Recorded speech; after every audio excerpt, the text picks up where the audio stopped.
رب زدني منك علما وأنلني منك فهما رب زدني منك علما وأنلني منك فهما. السلام علیکم ورحمۃ اللہ وبرکاتہ. سلسلہ نمبر 8، لباس کے آداب. نمبر 1، پاک صاف لباس پہننا. نمبر 2، لباس کو اللہ سبحانہ و تعالی کی نعمت سمجھنا. نمبر 3، سفید کپڑے پہننا. آپ صلی اللہ علیہ وسلم نے فرمایا سفید کپڑے پہنو اس لیے کہ یہ زیادہ پاک اور صاف رہتے ہیں. نمبر 4، نیا کپڑا جمعہ کے دن پہننا. نمبر 5، غیر مسلموں کا سا لباس نہ پہننا. آپ صلی اللہ علیہ وسلم نے فرمایا وہ شخص ہم میں سے نہیں ہے جو ہمارے علاوہ دوسروں کی مشابہت اختیار کرے. نمبر 6، متکبروں کا سا لباس نہ پہننا. نمبر 7، لباس میں مردوں کا عورتوں کی اور عورتوں کا مردوں کی مشابہت اختیار نہ کرنا.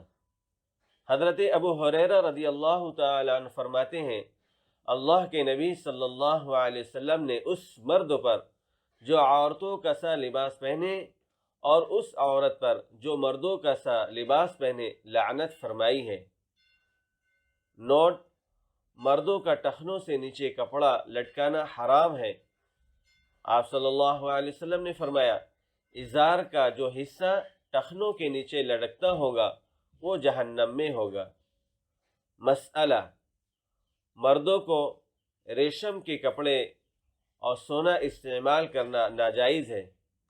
آپ صلی اللہ علیہ وسلم نے فرمایا جو شخص اللہ اور آخرت کے دن پر ایمان رکھتا ہو وہ نہ ریشم پہنے اور نہ سونا. نمبر 8، کپڑے پہننے میں داہنی طرف سے یعنی سیدھی طرف سے شروع کرنا. حضرت ابو ہریرہ رضی اللہ تعالی عنہ فرماتے ہیں آپ صلی اللہ علیہ وسلم جب کرتا پہنتے تو داہنی یعنی سیدھی طرف سے ابتدا کرتے. نمبر 9، نیا کپڑا پہنے تو یہ دعا پڑھنا اللہم لک الحمد انت کسوتنیہ اسألک من خیرہ وخیر ما صنع لہ واعوذ بک من شرہ وشر ما صنع لہ. حضرت ابو سعید خدری رضی اللہ تعالی عنہ فرماتے ہیں آپ صلی اللہ علیہ وسلم جب نیا کپڑا پہنتے تو اس کپڑے کا نام قمیص یا عمامہ لیتے پھر مذکورہ بالا دعا پڑھتے.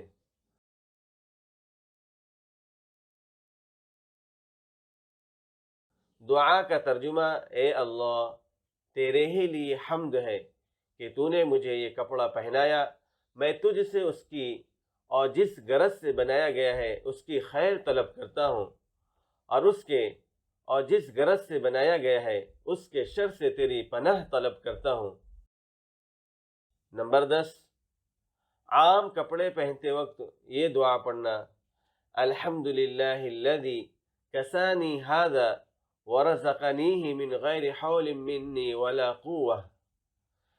آپ صلی اللہ علیہ وسلم نے فرمایا کہ جس شخص نے کپڑے پہنتے وقت مذکورہ بالا دعا پڑھی تو اس کے اگلے پچھلے تمام گناہ معاف ہو جائیں گے. دعا کا ترجمہ تمام تعریفیں اس اللہ کے لیے ہے جس نے یہ کپڑا مجھے پہنایا اور میری قوت اور طاقت کے بغیر مجھے نصیب فرمایا.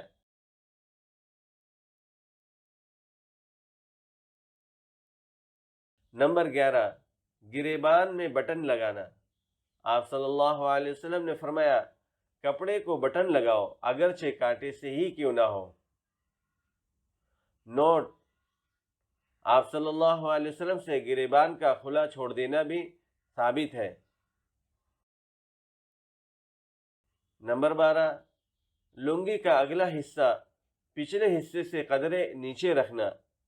حضرت اکرمہ رضی اللہ تعالی عنہ فرماتے ہیں انہوں نے حضرت ابن عباس رضی اللہ تعالی عنہ کو لنگی پہنے ہوئے دیکھا کہ ان کی لنگی کے اگلے حصے کا کنارہ پاؤں کی پشت کے قریب تھا اور پچھلے سے کچھ اوپر تھا، تو میں نے پوچھا کہ آپ اس طرح کیوں لنگی پہنتے ہیں؟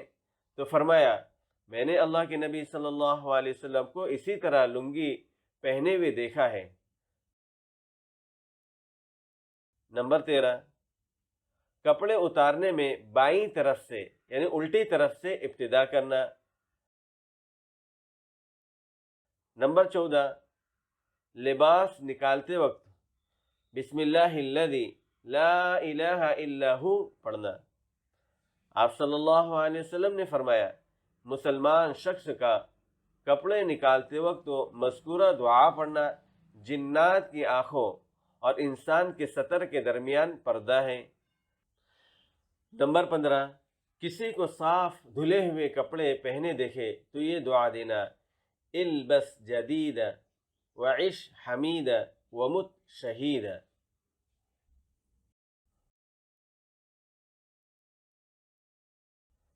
حضرت عبداللہ ابن عمر رضی اللہ تعالی عنہ فرماتے ہیں آپ صلی اللہ علیہ وسلم نے اس شخص کو جس نے صاف ستھرے کپڑے پہنے تھے یہ دعا دی۔ دعا کا ترجمہ تو نیا کپڑا پہنتا رہے اور تو اچھی زندگی گزار اور شہادت والی موت نصیب ہو۔ اللہ تعالی ہم سب کو عمل کی توفیق عطا فرمائے، آمین۔ جزاک اللہ خیرا۔